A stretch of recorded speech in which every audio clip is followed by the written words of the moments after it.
ओम श्री गणपति नमः। श्री गणेश की वंदना कर, जिनके स्वामी चंद्रदेव, सोमदेव, भोलेनाथ की आराधना कर, इष्ट देव का ध्यान रख, गुरुजनों को नमन कर, अभिनंदन करते हैं आपका वरुण द्वारा प्रस्तुत आज के दैनिक पंचांग में। यह नित्य की भांति 5 भागों में प्रस्तुति होती है और इसके पहले भाग का लघु रूप जो आपके सुझाव के ही अनुरूप है, अलग से उसकी भी प्रस्तुति की जा रही है। तो गुरु को अपने गुरु ब्रह्मा गुरु विष्णु गुरुदेव महेश्वर गुरु साक्षात परम ब्रह्म तस्मै श्री गुरवे नमः। गुरु को याद कर, उन्हें नमन कर, क्योंकि वे गुरु ही हैं जो हमें ज्योतिष के मार्ग पर लाए और ज्योतिष के विभिन्न जो विभाग हैं उनके भी अनुभागों में भी शिक्षा ग्रहण कराई। इसके फलस्वरूप जो डिस्प्ले हो रहा है उस विषयों पर हमने दक्षता हासिल की, शिक्षा ग्रहण किया और गुरु के आशीष और सहयोग से, मार्गदर्शन से हमने मेडिकल एस्ट्रोलॉजी में पीएचडी की। अभी फिलहाल गुरु के ही सानिध्य में फेस रीडिंग कर रहा हूँ। उनके ही मार्गदर्शन और सुझाव के अनुसार हमने कार्यक्रम आगे बढ़ा और अंतरराष्ट्रीय ज्योतिष संगठन अमेरिका के दिल्ली चैप्टर से हमें आजीवन सदस्यता प्राप्त, आजीवन सदस्यता भी प्राप्त हुई। वरुण एस्ट्रो जो पटना के कितवईपुरी में स्थित है, उन्हीं के सुझाव के अनुरूप यह office shops and establishment act के अंतर्गत रजिस्टर्ड है, जीएसटी कंप्लायंट है और यूआरओ द्वारा आईएसओ सर्टिफाइड है। तो इन जो विषय है यहाँ पर दिख रहे हैं उस पर हम कंसल्टेशन भी दे रहे हैं गुरु की कृपा के अनुसार, और उन्हीं की कृपा के अनुसार हम शिक्षा भी आगे दे रहे हैं। क्लासेस मेरे ऑनलाइन चल रहे हैं, आगे के क्लास की सूचना आपको दी जाएगी। तो चलते हैं दैनिक पंचांग के में। पंचांग ऐसा शब्द है जो हमारे जीवन पर जब भी आता है या हमारे मन मस्तिष्क में आता है तो हम उसे सीमित कर देते हैं या हमसे सीमित हो जाता है शुभ और अशुभ मुहूर्त तक, जबकि पंचांग कहीं उससे बढ़कर है।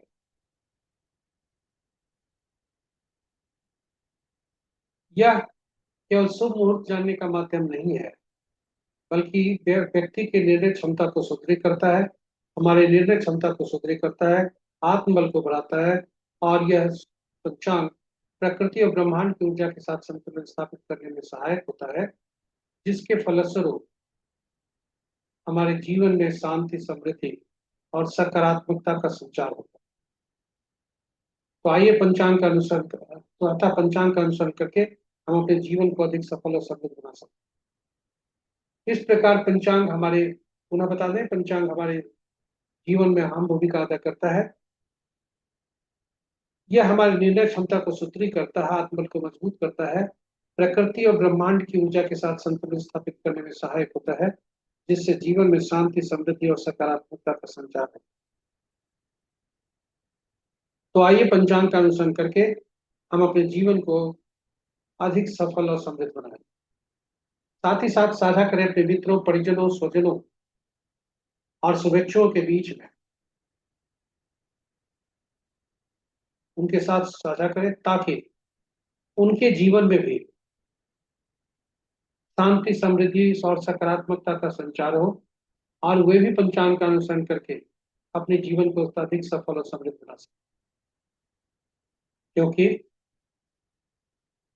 सरस्वती बांटने में घटती नहीं है। तो चलिए पंचांग के पहले भाग में आपको ले चलते हैं। पंचांग का पहला भाग, यह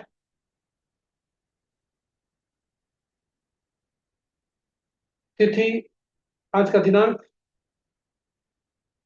9 जून 2025, माह ज्येष्ठ, पक्ष शुक्ल, शाका संवत 1947 विश्वसु, विक्रम संवत 2082 कलायुग। और कलयुग का 5126वां वर्ष। सूर्योदय 4:58 पर, सूर्यास्त 6:40। दिशा सूलाज का पूरब है। फिर भी इस दिशा में यात्रा करना पड़े तो आईना देखकर या दूध का सेवन कर यात्रा में सुल्ताना। पंचांग के पांचों अंग। वार सोमवार। तिथि प्रातः 9:35 तक त्रयोदशी, उसके बाद चतुर्दशी। नक्षत्र अपराह्न 3:31 तक विशाखा, उसके बाद अनुराधा। योग अपराह्न 1:09 तक सिंह, उसके बाद शनि। करण प्रातः 9:35 तक तैतिल, उसके बाद गर्भ। और यह गर्भ करण जो है रात्रि के 10:38 तक रहेगा और तत्पश्चात बनिश। पुनः बता दें, प्रातः 9:35 तक तैतिल, उसके बाद 10:38 रात्रि तक गर्भ और तत्पश्चात बनिश। तो ये रहे हमारे पंचांग के पांचों। महत्वपूर्ण मुहूर्त में जाने के पूर्व भोलेनाथ को नमन करते हुए, जय भोलेनाथ। इनका वास देखते हैं, आज वास कहाँ है। तो जब तक त्रयोदशी तिथि है तब तक वे वृषारूढ़ नंदी पे सवार हैं, जो अभिष्ट सिद्धि के लिए बहुत उपयोगी है। उसके बाद वे भोजन स्थल पे जाते हैं, जो कि सुखदायक नहीं है। जय भोलेनाथ। महत्वपूर्ण मुहूर्त में, शुभ मुहूर्त में देखते हैं। अभिजीत मुहूर्त दिन के 11:21 से 12:16 दिन तक। अमृत काल प्रातः 5:41 से प्रातः 7:28 तक। दरबार सिद्धि योग और रवि योग अपराह्न 3:31 से कल सूर्योदय 4:58 तक। विजय मुहूर्त अपराह्न 2:06 से 3:01 तक। गोधूली बेला संध्या 6:39 से 6:59 तक। निशिता मुहूर्त देर रात्रि 11:28 से मध्य रात्रि 0:09 तक। रात्रि में किए जाने वाले पूजा पाठ, जब तक साधना, तंत्र मंत्र आदि के लिए निशिता मुहूर्त श्रेष्ठ हुआ करते हैं। अशुभ मुहूर्त में राहु काल प्रातः 6:41 से 8:23 तक। गुलिक काल अपराह्न 1:32 से 3:14 तक। यमगंड दिन के 10:06 से 11:49 तक। और वर्ज मुहूर्त रात्रि 7:56 से 9:42 रात्रि तक। तो ये रहे पंचांग के महत्वपूर्ण शुभ और अशुभ मुहूर्त। यहाँ बताते हम चले कि राहु काल पर एक विशेष प्रस्तुति हमने रखी है, जो राहु का साप्ताहिक कैलेंडर है। यह राहु रविवार से शनिवार तक किस अवधि तक राहु काल रहेगा, उस पर एक हम संकलन कर, और कब राहु काल का प्रभाव नहीं होता है, ये सारे तथ्यों के साथ मैंने एक अलग वीडियो डाला है, राहु काल का साप्ताहिक कैलेंडर। आप उसे देखें, उसे उपयोग में लाएं और अपनी हर कार्य की योजना बनाने में यह सुनिश्चित करें कि राहु काल के अंतर्गत कोई भी शुभ कार्य आपका करने का निर्धारित कार्यक्रम नहीं है, और इससे आप अपने जीवन में शुभता ज्यादा ला सकते हैं और अशुभता मिटा सकते हैं। तो जरूर देखिए राहु काल का साप्ताहिक कैलेंडर। ग्रहों की आकाशीय स्थिति को देखते हैं, जो स्थानीय समय पटना के 5 बजे प्रातः का है। तो बुधदेव अस्त चल रहे थे, अभी मार्गी हो गए। और चंद्रमा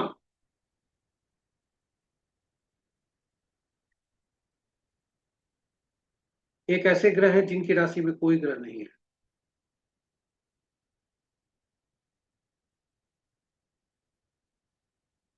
सूर्य देव शुक्र की वृषभ राशि में, चंद्रदेव शुक्र के तुला राशि में, मंगल देव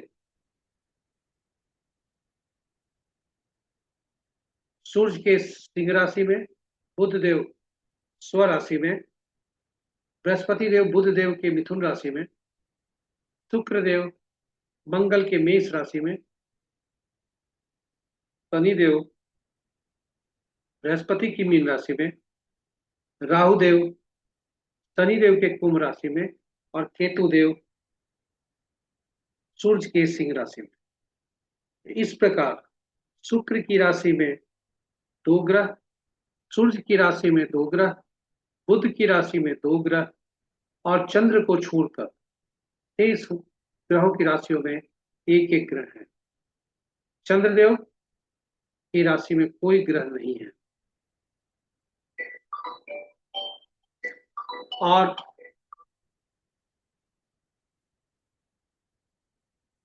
चंद्रदेव की राशि में कोई ग्रह नहीं है। इस प्रकार मित्र राशि में दो ग्रह, शत्रु राशि में दो ग्रह, सम राशि में चार ग्रह और स्व राशि में एक ही ग्रह है।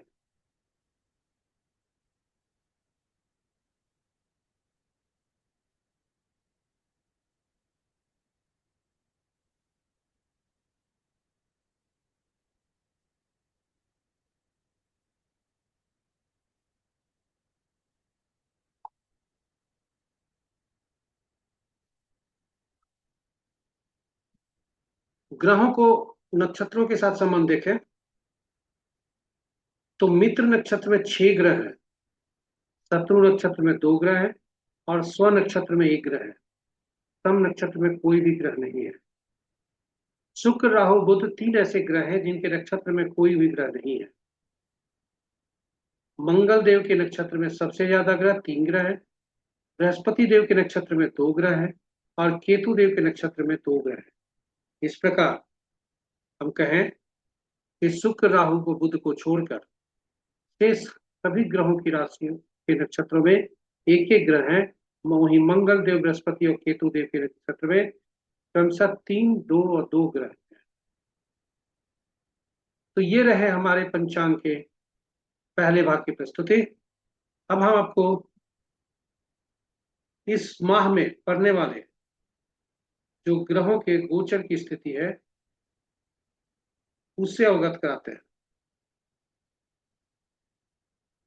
सूर्य देव 15 जून को 6:52 पर वृषभ राशि से मिथुन राशि में आएंगे। बुध देव 22/6 को मिथुन राशि से कर्क राशि में जाएंगे। शुक्र देव 29 जून को वृषभ राशि से मिथुन राशि में आएंगे। हस्त ग्रह में बृहस्पति देव 12 जून से 9 जुलाई तक हस्त रहेंगे और चंद्रदेव 24 जून से 26 जून तक हस्त रहेंगे। वक्री ग्रह जून माह में कोई भी ग्रह वक्री नहीं है। तो ये रहे हमारे दैनिक पंचांग के पहले भाग की प्रस्तुति। अब हम आपको दूसरे भाग में ले चलते हैं। जन्म पत्रिका में चंद्रमा जिस नक्षत्र में होते हैं उनके नक्षत्र स्वामी के समूह के अनुसार कैसा फल रहेगा, इस पर हम परिचर्चा करते हैं, इसके बारे में जानने का प्रयास करते हैं। यहाँ हमने एक शब्द प्रयोग किया है, जन्म पत्रिका में चंद्रमा जिस नक्षत्र में होते हैं उनके नक्षत्र समूह के स्वामी।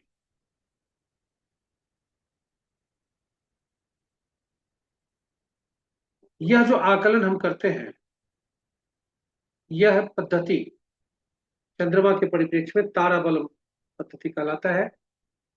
और ताराबलम चंद्रमा आपके जन्म पत्रिका में जिस नक्षत्र में है उनके नक्षत्र के समूह के स्वामी और जो जन्म कुंडली में है और जो जन्म आज का जो चंद्रमा जहां पर है दोनों का मिलान किया जाता है और तब देखा जाता है कि आज आपके लिए वह कैसी शुभता लिए है। तो चंद्रमा मुख्य है। यह पद्धति नवतारा चक्र पर पद्धति है। आप नवतारा चक्र जो अद्भुत पद्धति है, सटीक पद्धति है, उस पर आधारित है। नवतारा चक्र और तारा बलम में एक ही अंतर है कि नवतारा चक्र जातक के पूरे भविष्य के बारे में होने वाली घटनाओं का पूर्वानुमान लगाने को के लिए वह जो प्रेरित करता है और यह जानने के लिए वह बताता है, इसकी जानकारी देता है कि आपके दशा महादशा का फल कैसा होगा। और यदि नवतारा चक्र पर आप को समझ गए तो खुद भी दशा महादशा का फल कैसा होगा यह निकाल सकते हैं, जान सकते हैं। शुभ फल यदि होगा तो आप उसमें शुभता और लाने के लिए जितने से भी शुभ कार्य हैं का निष्पादन उस समय करेंगे। वही यदि अशुभ स्थिति है तो यह आप अपने आप को तैयार रखेंगे अशुभ परिस्थितियों का सामना करने के लिए, जिससे वह अशुभ परिस्थिति आसानी से खत्म हो जाएगी। तो एक तो रहा आपका पहला उपयोग। दूसरा उपयोग है जन्म कुंडली में चंद्रमा, जन्म कुंडली में ग्रह कैसा भी कहीं बैठा हो, कोई भी ग्रह कैसा भी कहीं भी बैठा हो, वह शुभ फल देगा या खराब फल देगा। हम जन्म कुंडली से अक्सर ज्योतिषी ये बता दिया करते हैं कि यह 9वें भाव का स्वामी है इसलिए अच्छा फल देगा। जबकि यदि नव तारा चक्र पद्धति के अनुसार यह खराब स्थिति में है, पीड़ादायक है, तो फिर शुभ फल नहीं दे सकता जन्म कुंडली के परिणाम। इसलिए वो यह भी बताता है कि जन्म कुंडली के पे जो ग्रह बैठे हैं उनकी स्थिति आपके लिए क्या है। अंत में यह भी बताता है कि जीवन के मार्ग पर चलकर आपसे विभिन्न व्यक्तियों का जो संपर्क होता है उसके साथ आपका कैसा संबंध रहेगा। इसके लिए पूरी मेहनत करनी होती है, उस व्यक्ति का भी नक्षत्र जानना होता है, तब यह आप आकलन कर सकते हैं कि आपका जन्म पत्रिका जो है, जो नक्षत्र है, वो आपके लिए क्या फल लेकर आया है। तो इन तथ्यों को नव तारा चक्र से हम देखते हैं। चूंकि ग्रह के मन नक्षत्री होते हैं, ग्रह अपने से फल नहीं देते, नक्षत्र ही फल देते हैं। इसलिए नव तारा चक्र पद्धति जो है इसमें 27 नक्षत्र है। नवतारा चक्र पद्धति कहें या ऐसे भी कहें, कुल 27 नक्षत्र होते हैं, ग्रह 9 ही है, तो ये ऐसे कैसे फल नहीं है। तो नवतारा चक्र पद्धति में इन ग्रहों को 3 श्रेणियों में रखा गया। 3 श्रेणियों में रखकर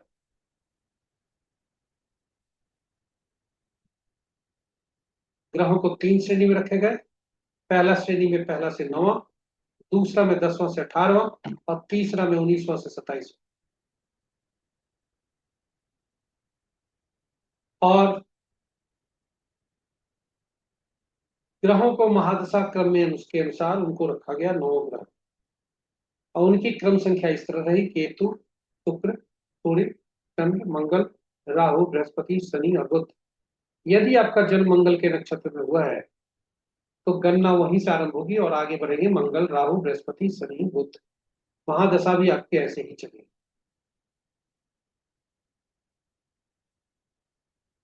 तो इस तरह से ग्रहों को 9 ग्रहों को हम क्रमवार में रखें और नक्षत्रों से जोड़ने के लिए पहला, हर समूह में से, हर श्रेणी में से पहला ग्रह जो हुए, जैसे पहला, 10वां और 19वां ग्रह नक्षत्र, सॉरी, पहला वो 10वां और 19वां नक्षत्र क्रमशः अश्विनी, माघा और मूला बने, उनका स्वामित्व तो पहले ग्रह को केतु को दिया गया। और इसी क्रम में बढ़ते हुए दूसरा का भरनी, पूर्वा फाल्गुनी और पूर्वा आषाढ़ को दिया गया, जो दूसरे ग्रह शुक्र पर। और इसी क्रम संख्या में आगे बढ़ते हुए 9वां, 18वां, 27वां ग्रह क्रमशः श्लेषा, ज्येष्ठा और रेवती हुए, उनका स्वामित्व बुध को दिया गया। और इस तरह से सभी 27 ग्रह का स्वामित्व किसी न किसी ग्रह को दे दिया गया। फलित कैसे करते हैं यह ज्यादा महत्वपूर्ण है। जन्म पत्रिका में चंद्रमा जिस नक्षत्र में है उसके नक्षत्र स्वामी, नक्षत्र समूह के स्वामी जो ग्रह हुए, वहां से हम गणना आरंभ करते हैं। पहला ग्रह जो हुआ वह मिश्रित फल देता है, और वही तीसरा, 5वां, 7वां जो ग्रह बने वो अशुभ फलदायक होते हैं, पीड़ादायक होते हैं, अति पीड़ादायक। वही दूसरा, चौथा, छठा, 8वां, 9वां ग्रह शुभ फलदायी होते। तो ये रहे ना नवतारा चक्र का। आप खुद भी जान सकते हैं कि आपका जन्म पत्रिका में चंद्रमा किस नक्षत्र में है, कौन सा दशा और महादशा आपके लिए खराब होगा, और कौन से दशा महादशा आपके अच्छे हो सकते हैं। तो इस तरह से आप भी आकलन कर सकते हैं, और यही पद्धति है जो सिम जो अद्भुत पद्धति है नव तारा चक्र पर। इसलिए हमने इस पर अलग से वीडियो डाला है। हमने वीडियो में भगवान राम, माँ सीता तथा पवन पुत्र हनुमान की भी कुंडली का अध्ययन किया है, और वह भी डाला है कि कैसे ये तीनों, भगवान राम, माँ सीता और हनुमान, आपस में तीनों में कैसे संबंध बने नवतारा चक्र के अनुसार, और कितने अच्छे फलदायी है। नवतारा चक्र के अनुसार भगवान राम और माँ सीता तथा पवन पुत्र हनुमान की हमने कुंडली अध्ययन की, और उस पर हमने फल निकाला कि आपस में कैसे दोनों बहुत ही मित्र, अति मित्र, सुफलदायी है। जरूर देखिए, और आपके सुझाव के अनुसार ही नवतारा चक्र पद्धति पर जो सुझाव आया था उस पर एक प्रैक्टिकल वीडियो डाला है कि आप कैसे निकालें आपका अपना नवतारा चक्र के अनुसार कौन सा ग्रह आपके लिए है, और उसे कैसे सुपन है। तो चलते हैं अब आज के चंद्रमा के गोचर का। चंद्रमा का गोचर आज 3:31 तक विशाखा नक्षत्र में है, उसके बाद अनुराधा नक्षत्र। तो हम जो रो कॉलम बना है वो 3:31 तक का एक कॉलम है, 3:31 के बाद का दूसरा कॉलम है। हमारा जन्म जो हुआ है उसको के रो को पकड़ेंगे जो जिस नक्षत्र में मेरा जन्म हुआ। उदाहरण स्वरूप यदि हम देखें तो कृतिका नक्षत्र को ही देखते हैं। इस नक्षत्र को जब हम पकड़ते हैं तो हम ये देखते हैं कि कृतिका, उत्तरा फाल्गुनी, उत्तराषाढ़,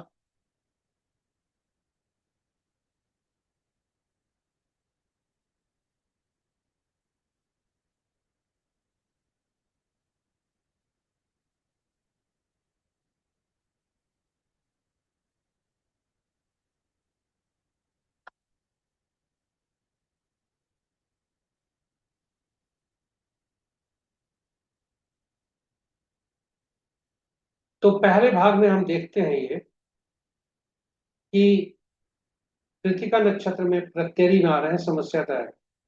वहीं दूसरे भाग में यह सातक बन जाता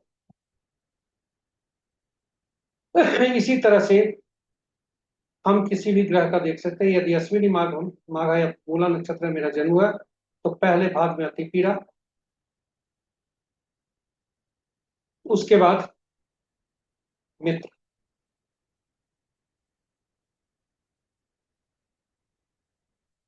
और इस तरह से हम किसी भी व्यक्ति के अपना भी हम तारा बलम से आज का दिन और किसी भी व्यक्ति का दिन जान सकते हैं, और नव तारा चक्र पद्धति से हम सामान्य अध्ययन भी कर सकते हैं। तो हमने अभी तक देखा कि जन्म पत्रिका में चंद्रमा जिस नक्षत्र में होते हैं उनके अनुसार कैसा फल होता है, नव तारा चक्र से अपने बारे में कैसे निकालें, कौन सा फल सुफलदायी होगा, कौन सा प्राप्त सुफलदायी होगा। अब आपको ले चलते हैं। अभी तक हमने देखा जन्म पत्रिका में चंद्रमा किस नक्षत्र में। हाँ, जाने के पूर्व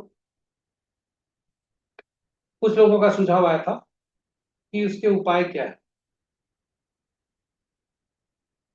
तो उपाय के तौर पर कहें, यदि आपका जन्म पत्रिका में चंद्रमा जिस नक्षत्र में है उनके नक्षत्र से पहले ग्रह जो हुए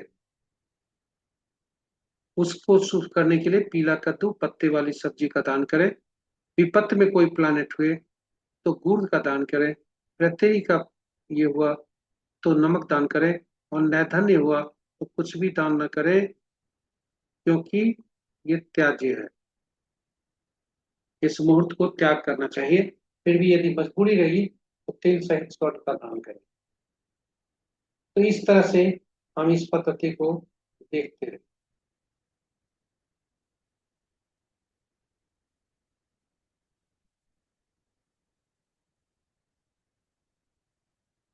अब हम आपको ले चलते हैं दूसरे भाग में, तीसरे भाग में। चंद्रमा जिस राशि में है उसके अनुसार कैसा फल होगा।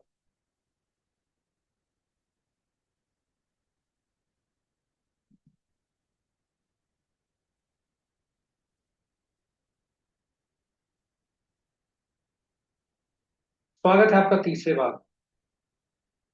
आज चंद्रमा का राशि परिवर्तन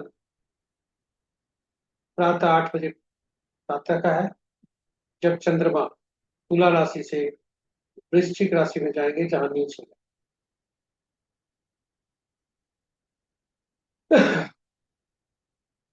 तो अभी फिलहाल तुला राशि में है, और तुला राशि में जब तक है तब तक मेष, वृषभ, सिंह, तुला, धनु और मकर राशि के लिए दिन उत्तम है। वहीं जब वृश्चिक राशि में चले जाते हैं तो वृषभ, मिथुन, कन्या,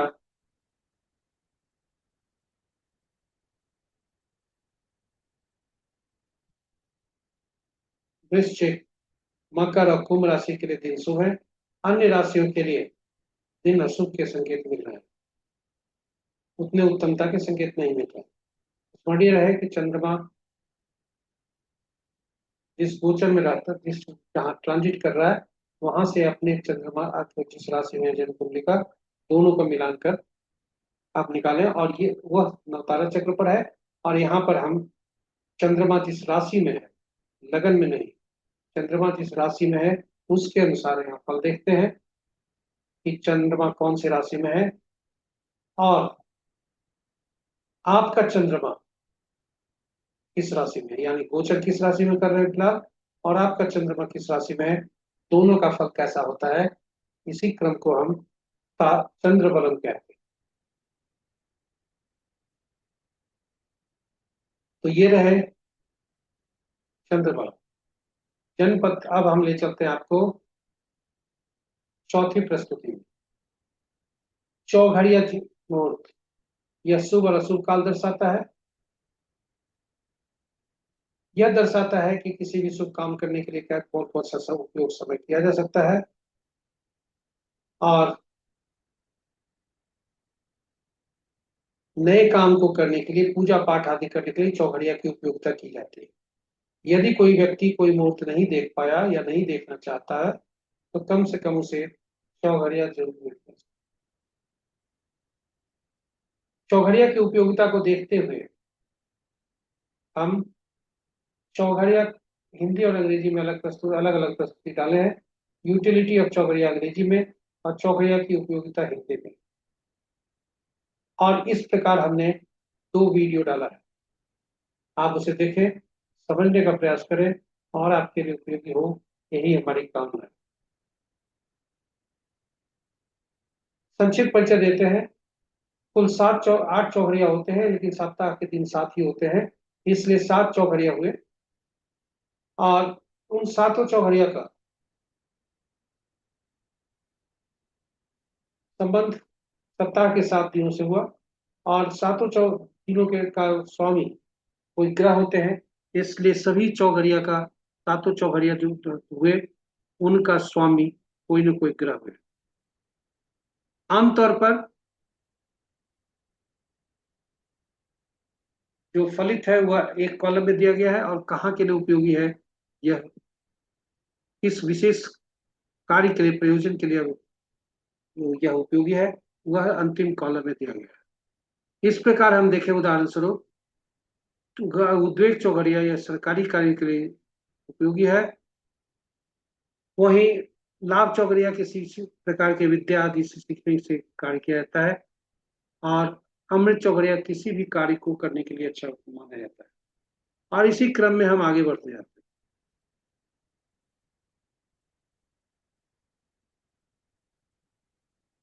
चौघड़िया की उपयोगिता करते समय तो हमने देखा कि चौघड़िया सात हुए, सातों का संबंध 7 दिनों से, 7 दिनों का संबंध 7 ग्रहों से, और 7 ग्रहों का संबंध किसी विशेष कार्य से। इस प्रकार सातों चौघड़िया का संबंध कोई विशेष कार्य से हो जाता है। चौघड़िया को जब हम उपयोग करते हैं, या बताते चले कि दैनिक और दिन और रात में 8-8 चौघड़िया होते हैं, लेकिन किंतु यहाँ दिया गया है कुल 7-7 चौघड़िया। इसलिए 8वां चौघड़िया जो होता है, पहले चौघड़िया का ही रिपीटेशन होता है।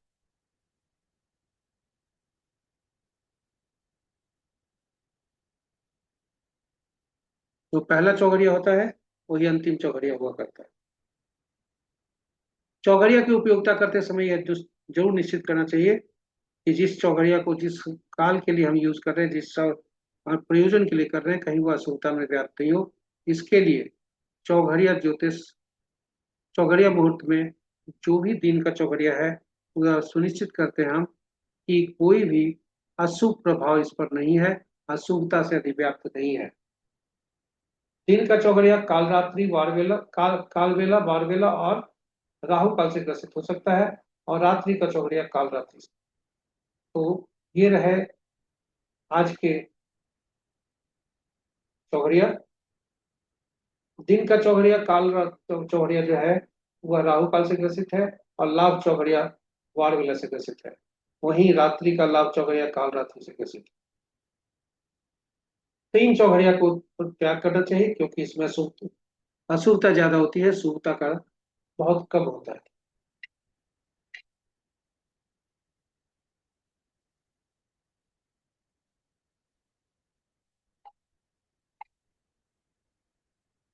हम आपको अब ले चलते हैं अंतिम प्रस्तुति में, 5वें भाग। जन्म पत्रिका में आपका जन्म जिस तिथि में है उसके अनुसार आज का तिथि जो भाग्य है, तिथि जो भाग्य का अंक दे रहा है, उसके अनुसार कैसा दिन रहने की संभावना, यह अंक शास्त्र के अनुसार। चंद्रमा चंद्रमा का, सॉरी, आपका जन्म तिथि जो भी हो उसको उसको एकल अंक पे परिवर्तित कर उसका मूलांक निकाल लेते हैं। और चूंकि अंक ज्योतिष एकल अंक पर भी काम करता है, इसलिए हम उसको एकल अंक पे परिवर्तित कर और तब उसका उपयोग कर।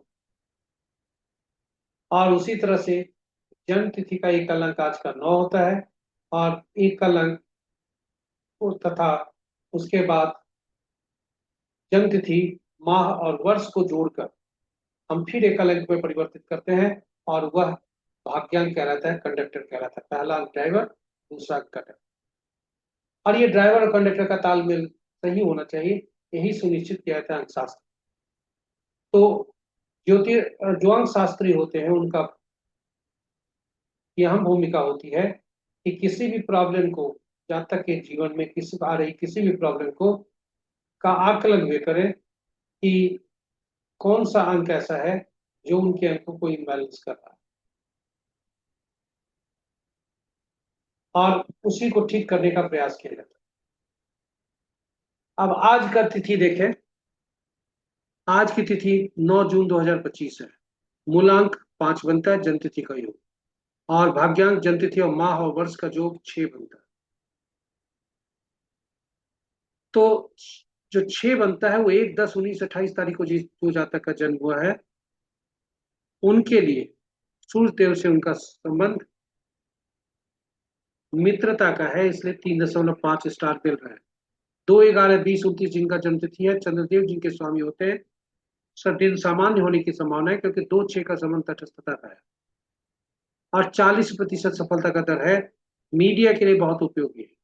3, 12, 21, 30 जिनका जन्म तिथि है, बृहस्पति देव जिनके स्वामी होते हैं, 3 और 6 का संबंध शत्रुता का है, इससे कोई भी संबंध उससे नहीं होते, बहुत ही कष्टदायक होते हैं 3 और 6 के, इसलिए सावधान रहे। 4, 13, 22, 31 जिसका जन्म तिथि है, 4 मूलांक होता है। राहु देव जी इनके स्वामी होते हैं। दोनों में आपस में मित्रता का संबंध है, 4 और 6 का। 3 स्टार मिल रहे हैं, 90% सफलता का दर है। मीडिया और एक्टिंग के लिए बहुत ही उपयोगी यह कॉम्बिनेशन है, 4 और 6। 5, 14, 23 तारीख को जन्मे जातक 5 मूलांक होता है। मरकर बुध देव इनके स्वामी होते हैं। 3 उत्तम में होने की संभावना है। दोनों आपस में मित्र हैं। 3.5 स्टार मिल रहा है। 90 से 100% सफलता का दर होने की संभावना है। शिक्षा के लिए उतना अच्छा नहीं है, लेकिन कम्युनिकेशन संचार आदि के लिए बहुत अच्छा कॉम्बिनेशन है। 6, 15, 24 जिनका जन्म तिथि है, 6 मूलांक होता है। शुक्र देव जी इनके स्वामी होते हैं। 6 और 6 का संबंध उत्तम, फिर भी मित्र हैं दोनों आपस में। 6 और 6, 100% सफलता का दर होने की संभावना है। और ये वर्ष सुपर सक्सेसफुल इनको कहा जाएगा। 7 मूलांक वाले 7, 16, 25 जिनका जन्म तिथि है, केतु देव जिनके स्वामी होते हैं। दिन उत्तम होने की संभावना है। 3 स्टार मिल रहे हैं। 80 से 100% सफलता का दर होने की संभावना है। और यदि जातक स्पोर्ट्स एक्टिविटी में शामिल होते हैं, खास करके पैर से खेलने वाले को, क्योंकि केतु देव पैर को का प्रतिनिधित्व करते हैं, तो नाम ख्याति मिल सकती है। 8, 17, 26 तारीख को जिनका जन्म तिथि है, किसी भी माह का 8 मूलांक है।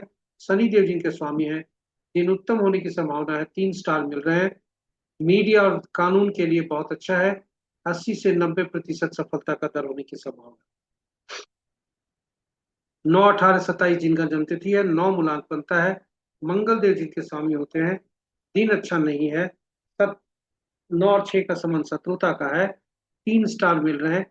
30% सफलता का दर है। और मीडिया के लिए उत्तम है, किंतु उसमें कंट्रोवर्सी भी हो सकते हैं। तो ये रहे हमारे दैनिक पंचांग के 5वें भाग की प्रश्न। आपको बता दें कि किसी भी माह में आपका किसी भी तिथि को जन्म हुआ है, क्योंकि जन्म तिथि को हम एकल अंक पर परिवर्तित करते हैं, किसी भी अंक को एकल अंक पर परिवर्तित करते हैं, लेकिन हम एक अलग तरह की प्रस्तुति अलग से कर रहे हैं। आपका जन्म किसी भी माह को किसी भी तिथि को हुआ है, चाहे वह एकल अंक है या 2 अंकों के समूह का है, यथावत स्थिति में ही उसका परिणाम निकालते हैं। और वह परिणाम उसका आकलन करते हैं और उसके बारे में विवेचना कर हम अलग से प्रस्तुति करते हैं। जैसे आज का ही 9 तारीख था, 9 तिथि वाले के लिए हमने विशेष प्रस्तुति पोस्ट किया है। यह सीरीज 1 तारीख से आरंभ हुई है और 30 तारीख तक चलेगी।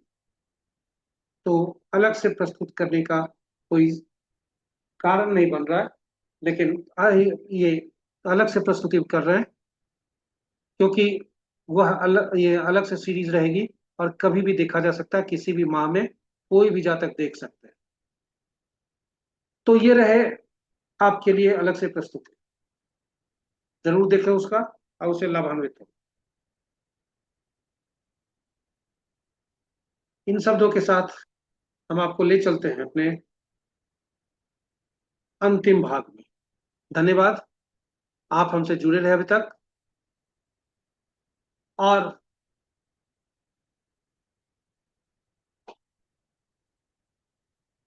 प्रस्तुति को पूरा आपने देखा। पहली बार यदि आप इस प्रस्तुति को देख रहे हैं तो सब्सक्राइब करें, जरूर करें चैनल को, तथा नोटिफिकेशन बटन को दबा दें।